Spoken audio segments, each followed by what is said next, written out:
इस कार्यक्रम के पुण्यार्चक हैं स्वर्गीय श्रीमान सेठ माणिकलाल उगरचंद शाह एवं स्वर्गीय श्रीमती विमल श्री माणिकलाल शाह की पुण्य स्मृति में पुत्र पुत्रवधू पौत्र पौत्री बेटी दामाद एवं समस्त शाह परिवार।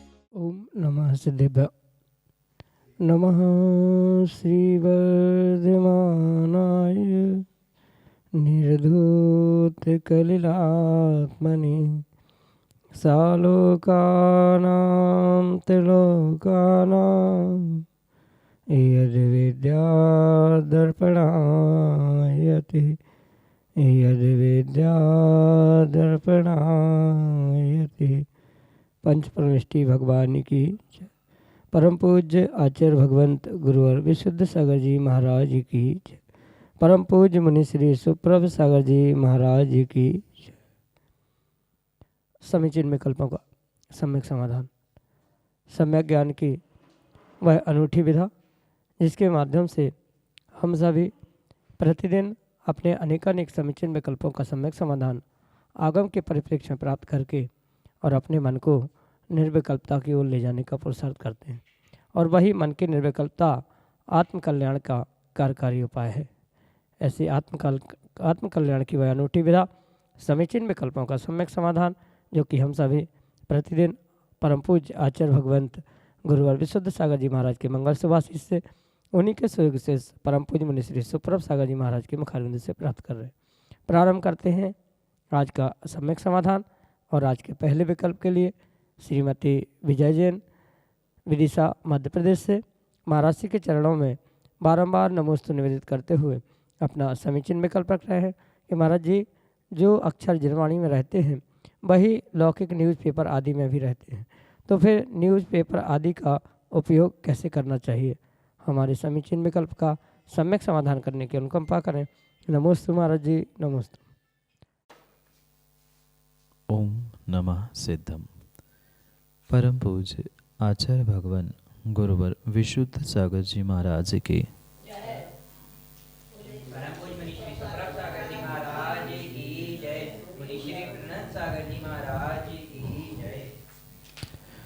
वास्तव में अक्षर तो अक्षर ही हुआ करते, चाहे वह जिनवाणी के अक्षर हो या अन्य किसी कागजों पर छपे हुए अक्षर हो। शब्द ही कह रहा है अक्षर, जिसका क्षरण नहीं होता वह अक्षर हुआ करता है। और इसी विषय में आचार्य भगवंत अपने कातंत व्याकरण में कहते हैं कि सिद्धो वर्ण समाम्नाय। ये जो अक्षर वर्णों की आमनाएं हैं ये अनादि से सिद्ध है, ये किसी के द्वारा बनाई गई नहीं है। भले ही भिन्न भिन्न भाषाओं की अपेक्षा से भिन्न भिन्न लिपियाँ, वर्ण, उसका उच्चारण, उनका लेखन भिन्न भिन्न प्रकार से हुआ करता है, हो सकता है, पर ये पूर्ण रूप से जितने भी अक्षर प्राप्त हो रहे हैं वह परिपूर्ण रूप से मात्र और मात्र उस जिनवाणी का ही स्वरूप हुआ करता है। क्योंकि ये तो बात शायद आपको बहुत अच्छे से पता होगी ही कि भगवान की जो दिव्य ध्वनि खिरती है वह जो अनाक्षरी ओंकारमयी भाषा में खिलती है, वहाँ भले ही वह कोई भाषा अक्षरों में लिपिबद्ध नहीं किया जाता, पर ये परम सत्य है कि 718 भाषाओं में उनका उद्घाटन या उनकी वह वाणी सामान्य जनमानस तक पहुँचती है। इसलिए प्रत्येक भाषा, प्रत्येक लिपि, प्रत्येक अक्षर अपने आप में एक जिनवाणी स्वरूप है। मात्र जिनवाणी ग्रंथों में लिखे हुए बीजाक्षर ही नहीं, अपितु प्रत्येक अक्षर, चाहे वह न्यूज़पेपर, किसी कागज़ पे, पत्रिका पे, कहीं भी छपा क्यों ना हो, वह स्वयं में अपने आप में पूर्ण रूप से जिनवाणी ही है। इतना ही नहीं, अपितु जो वह वर्णमाला है व्यंजन और स्वरों से बनी हुई, वह स्वयं में अपने आप में एक बीजाक्षर मंत्र के स्वरूप स्वीकार किए गए।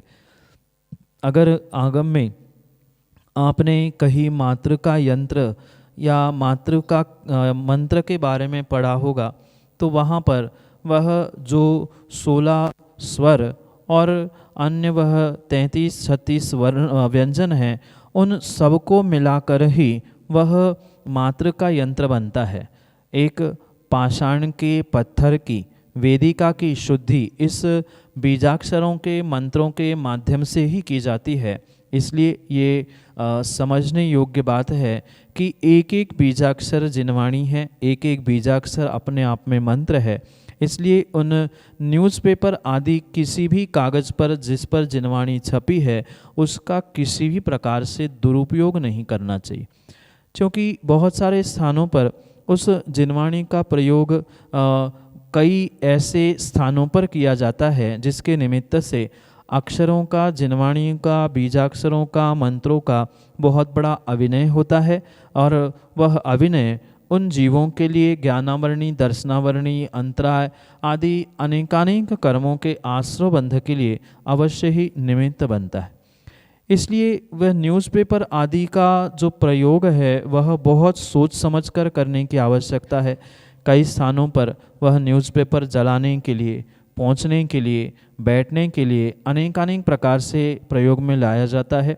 अगर उनका प्रयोग किसी भी प्रकार से अगर उस अभिनय के भावों से और या अभिनय के भावों से रहित होकर भी अभिनय रूप किया जा रहा है, तो उसके कारण से नियम से पाप का आश्रय जीवों को होगा।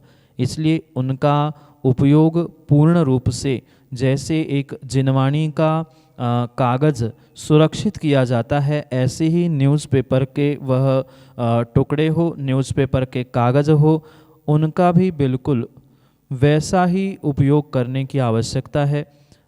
जैसे उन्हें बिछाना नहीं, उन पे पैर नहीं रखना, उनसे दुरुपयोग नहीं करना आदि व्यवस्थित विवेकपूर्वक ही इस विषय में कार्य करने की आवश्यकता है।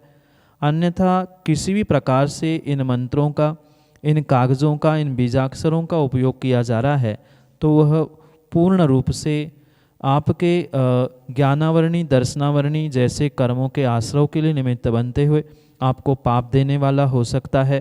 जितनी वह कागज़ रद्दी एकत्रित भी हो रही है, उसको भी पुनः रिसाइकल करते हुए उसी में प्रयोग किया जाए, तो कम पाप, कम दोष उसके निमित्त से लग सकता है। पर अन्य कोई भी दुरुपयोग किया तो नियम से पाप का ही आश्रय होगा। यही आपके लिए सम्यक समाधान। सज्जन राजेन नाहर चेन्नई से महाराज जी के चरणों में बारंबार नमोस्तु निवेदित करते हुए कह रहे हैं कि महाराज जी, बस, ट्रेन या चप्पल पहने चलते हुए क्या हम उपसघर्म स्तोत्र, भक्तामर आदि का पाठ कर सकते हैं, बोल सकते हैं एवं नमोकार मंत्र का जाप कर सकते हैं क्या? हमारे समीचीन विकल्प का सम्यक समाधान करने की अनुकंपा करें। नमोस्तु महाराज जी। जूते, चप्पल आदि पहने हुए किसी भी स्तोत्र, मंत्र, पाठ आदि का वाचन करना, उच्चारण करना उचित नहीं है। चाहे आप बस में, ट्रेन में, पैदल या कैसे ही क्यों ना चले, पर चलते समय पूर्ण रूप से आपको इसका विवेक रखने की आवश्यकता है कि आपने अगर जूते चप्पल पहनकर ये पाठों का उच्चारण कर रहे हैं, चाहे वह नमोकार मंत्र हो या अन्य कोई स्तोत्र पाठ क्यों ना हो, वहाँ नियम से उन स्तोत्र पाठ का और वहाँ जो भक्ति भावों से जो अभिप्राय या शब्दों का प्रयोग किया जा रहा है, जिनको नमन आदि किया जा रहा है, ऐसे उन प्रत्येक देवशास्त्र गुरु या जिनकी आराधना उसके माध्यम से की जा रही है, उन सभी की अभिनय तो होगी ही होगी, पर साथ में जैसे कि मैं अभी कह रहा था कि ये प्रत्येक अक्षर एक एक बीजाक्षर मंत्र की भांति है और उन मंत्रों का अभिनय करना ये किसी भी प्रकार से उचित नहीं हो सकता। इसलिए बस हो, ट्रेन हो या आप पैदल चलते हुए जूते चप्पल पहने इन मंत्रों का स्तोत्र आदि का उच्चारण करना उचित नहीं है। ये अवश्य ही आगम में लिखा है, सुस्थितो व दुस्थितो व्यापी ध्यायेत पंच नमस्कार। सुस्थित दुस्थित कहीं भी किसी भी प्रकार से हम पंचमस्कार मंत्र आदि का ध्यान तो कर सकते हैं पर उच्चारण नहीं कर सकते। दोनों में थोड़ा सा अंतर समझने की आवश्यकता है। जो स्तोत्र पाठ मंत्र आदि आपको याद है उनका भीतर ही भीतर आप स्मरण करें, चिंतन करें, उसके विषय में ध्यान करें, उसमें किसी भी प्रकार से कोई दोष नहीं है। पर क्वचित कदाचित अगर आप उसका उच्चारण कर रहे हैं, ज़ोर ज़ोर से उसे पढ़ रहे हैं, तो नियम से वहाँ पर आपके लिए उन मंत्रों का अभिनय करने के लिए साथ में मंत्रों में जो परमेष्ठी आदि की आराधना की है उनका अभिनय, बीजाक्षरों का अभिनय, इन सभी का दोष पाप रूप से अवश्य ही लगेगा। इसलिए माना कि नमोकार मंत्र का जाप भी करना है, कोई स्तोत्र पाठ भी पढ़ना है, तो आप अपने मन में उनका चिंतन करते रहे, उसे मन में ही दोहराते रहे, पर जिह्वा खोलते हुए उनका उच्चारण करना, जोर से जाप करना आदि किसी भी प्रकार से उचित नहीं है। क्योंकि द्रव्य शुद्धि, काल शुद्धि, भाव शुद्धि, क्षेत्र शुद्धि, वस्त्र शुद्धि, स्थान शुद्धि आदि अनेक शुद्धियों का विचार करते हुए ही इन मंत्र पाठों का, स्तोत्र पाठों का जोर से उच्चारण करना, जाप आदि करना उचित है। अन्य किसी भी प्रकार से उनका पाठ मुख खोलकर बोलना उचित नहीं है। अगर आपको समय के अभाव से इनका पाठ करना है, पढ़ना है, जाप भी करना है, तो उंगली बिना हिलाए, बिना मुख को हिलाए, मन में आप उसका स्मरण करें, ध्यान करें, उसमें कोई दोष, कोई पाप नहीं है। पर अगर उच्चारण कर रहे हैं तो वहाँ बहुत सारे दोषों का, बहुत सारे पापों का आश्रयबंध आप उस कार्य से अवश्य ही कर सकते हैं या कर पाते हैं। इसलिए ऐसा कार्य जूते चप्पल पहनकर चलते हुए, फिरते हुए या बस ट्रेन आदि वाहनों में बैठने के बाद भी अशुद्ध रूप से उच्चारण ना करें। अशुद्ध द्रव्य क्षेत्र काल की मर्यादा रखते हुए ही आप पुरुषार्थ करें, यही आपके लिए सम्यक समाधान।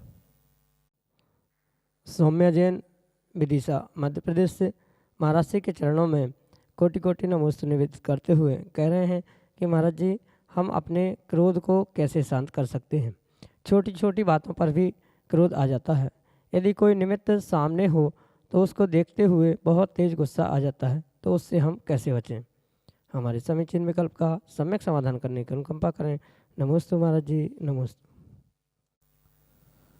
क्रोध आना, गुस्सा आना, ये एक बहुत सामान्य समस्या सभी जीवों के सामने देखने में आती।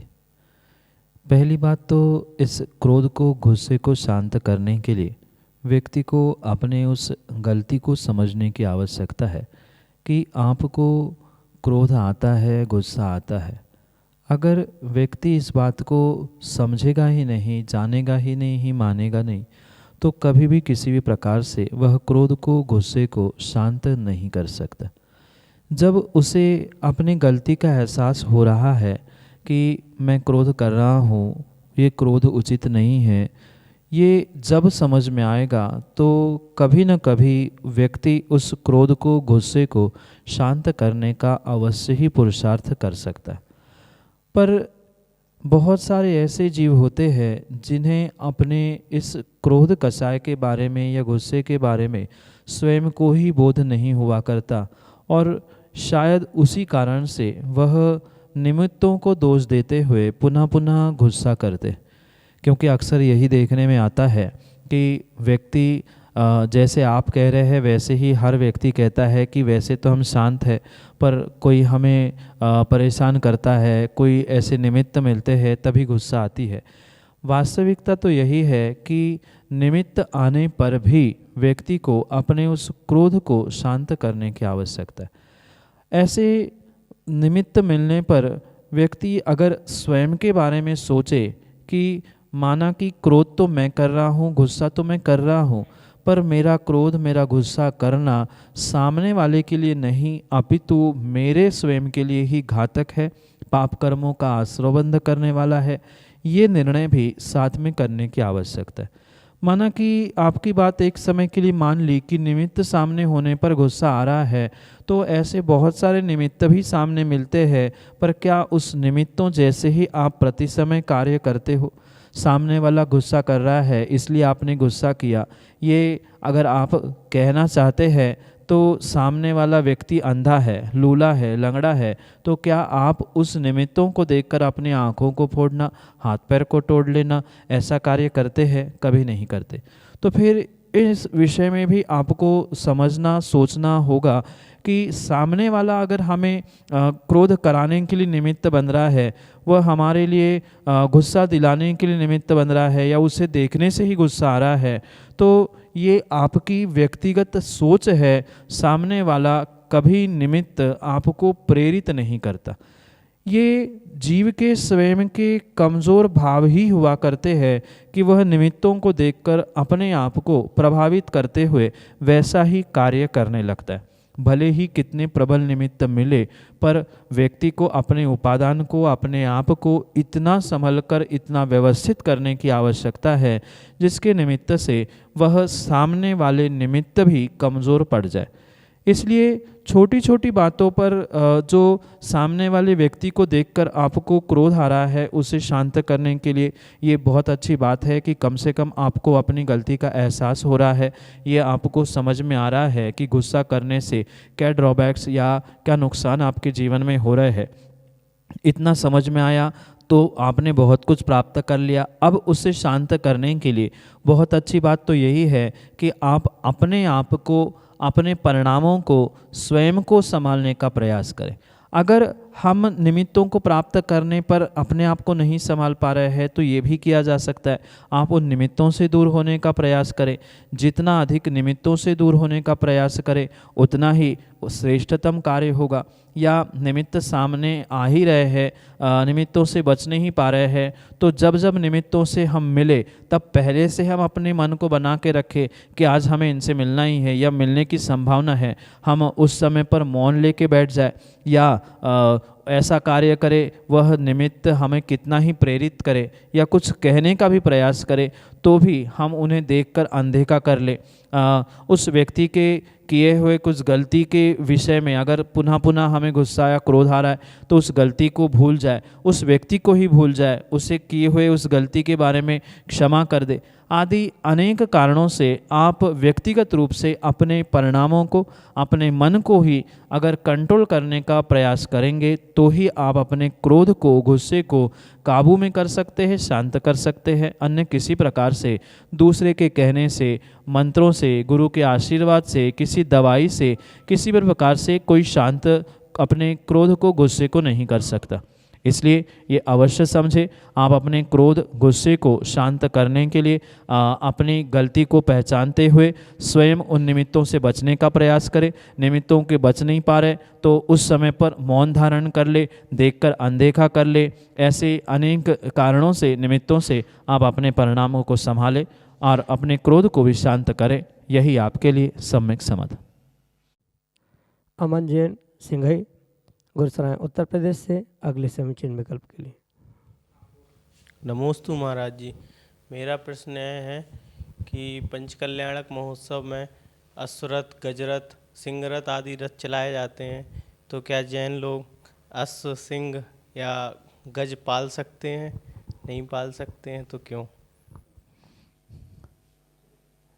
ये परम सत्य है कि जैन धर्म, जैन समाज के बहुत सारे अनुष्ठानों में अश्व, घोड़ा, हाथी आदि उन उत्कृष्ट त्रियंचों का प्रयोग उनके शक्ति के अनुसार अवश्य ही किया जाता है, पर सर्वथा उनका प्रयोग इन अनुष्ठानों में, इन आयोजनों में किया जाने का मतलब ये नहीं है कि एक जैन श्रावक उनको पालने लग जाए। और पालना भी है तो सामान्य रूप से जैसे पूर्वज हाथी, घोड़ा, ऊंट, गाय, भैंस, बैल आदि शाकाहारी जीवों को, शाकाहारी प्राणियों को पालते थे, उनका पालन पोषण करके उनकी रक्षा आदि करते थे, उनका समय समय पर प्रयोग करते थे, तो उन शाकाहारी जीवों को, तिर्यंचों को पालने में किसी भी प्रकार से कोई दोष नहीं है। पर जैसे सिंह, शेर, बिल्ली, कुत्ता आदि जो हिंस्र प्राणी हैं, उन हिंस्र प्राणियों की किसी भी प्रकार से पालन पोषण करना, उनको पालना, उनको घर में रखना, ये आगम के परिप्रेक्ष्य में बिल्कुल भी उचित नहीं है। क्योंकि अगर हिंसक प्राणी कोई हिंसा करता है तो उसका दोष पूर्ण रूप से पालन पोषण करने वाले ही उन जीवों को लगता है। इसलिए ये अवश्य ध्यान रखें कि अश्व, गज आदि जो ये शाकाहारी सामान्य प्राणी हैं, उनको पालने में, उनकी रक्षा करने में आगम में कोई भी दोष नहीं है। पर हिंसक प्राणियों को, कुत्ता, बिल्ली, शेर, सिंह आदि को भले ही कितना ही प्रयोजन क्यों न हो, पर उनको पालना एक धर्मात्मा श्रावक का लक्षण नहीं हुआ करता। यही आपके लिए सम्यक समाधान। श्रीमती साधना जैन, गुरसराय, उत्तर प्रदेश से अगले समीचीन विकल्प के लिए तो बोलो। ये स्वामी जी नमोस्तु नमोस्तु नमोस्तु। ये स्वामी जी मेरा प्रश्न है, क्या सोर सूतक में मोबाइल में जिनवाणी निकाल कर पढ़ सकते हैं, या सफ़र में जैसे कहीं सफ़र कर रहे हैं तो उसमें अपन जाप वगैरह कर सकते हैं या पढ़ सकते हैं? नमोस्तु महाराज। सोर सूतक के दिनों में श्रावकों के लिए जो श्रेष्ठतम मर्यादा का पालन आगम ग्रंथों में पूर्वाचार्यों ने कहा है, उसको प्राप्त करना ये श्रावकों का वास्तव में कर्तव्य हुआ करता। वर्तमान में भौतिक युग के कारण से बहुत सारे जीव इन मर्यादाओं को भूल रहे हैं, पर जो जो इन मर्यादाओं का उल्लंघन करते हैं वह नियम से सातिशय पाप को ही प्राप्त करते। इसलिए जो ये श्रावकों के लिए सौर सूतक के दिनों में देवशास्त्र गुरु के निमित्त से मर्यादा, उनसे दूरियों का कथन किया है, वह मात्र और मात्र उन देवशास्त्र गुरु, पंच परमेष्ठी आदि की विनय बनी रहे, इसी अभिप्राय से है। जो भौतिक युग में वर्तमान में मोबाइल, टीवी आदि के माध्यम से जिनवाणी सुनना, उसे पढ़ना, हाथ में लेना, ये सौर सूतक के दिनों में किंचित भी उचित नहीं है। क्योंकि भले ही वह मोबाइल में जो अक्षर है, चित्र है, जिनवाणी है, श्लोक है, गाथाएं है, वह कागज़ों पे भले ही नहीं लिखी, पर सॉफ्ट कॉपी के रूप में जो मोबाइल के स्क्रीन आदि में भी आती है, उसे टच करते हुए ही आगे बढ़ाना, पीछे करना, उस ग्रंथ के नाम पर ही स्पर्श करते हुए उस फोल्डर को खोलना आदि आदि जो कार्य हुआ करता है, वह कार्य भी पूर्ण रूप से गलत ही है। आपके लिए वह दोषपूर्ण ही हो सकता है। इसलिए इन कार्यों को करते हुए ये विवेक रखे, ये मर्यादा बनाए रखे कि जो सौर सूतक के दिन हैं, इन दिनों में इन मोबाइल आदि आदि साधनों का किसी भी प्रकार से प्रयोग नहीं करना ही श्रेष्ठतम हो सकता है। माना कि कुछ पाठ प्रतिदिन के भांति आपको करने हैं, कुछ पढ़ना है, जैसे कुछ त्यागी व्रती श्रावक है, वह उनका पढ़ने का प्रयास करते हैं या उन्हें प्रतिदिन पढ़ना नियमक होता है, तो ऐसे समय में किसी अन्य व्यक्तियों के द्वारा उनको पन्नों को पलटना या वे ग्रंथ सामने रखे और दूसरों के माध्यम से उसको खुलवा के देख ले, तो ये तो फिर भी होना संभव है। पर स्वयं अपने हाथों से किसी भी प्रकार से मोबाइल या अन्य किसी भी साधनों से उसे स्पर्श करना किंचित भी उचित नहीं है।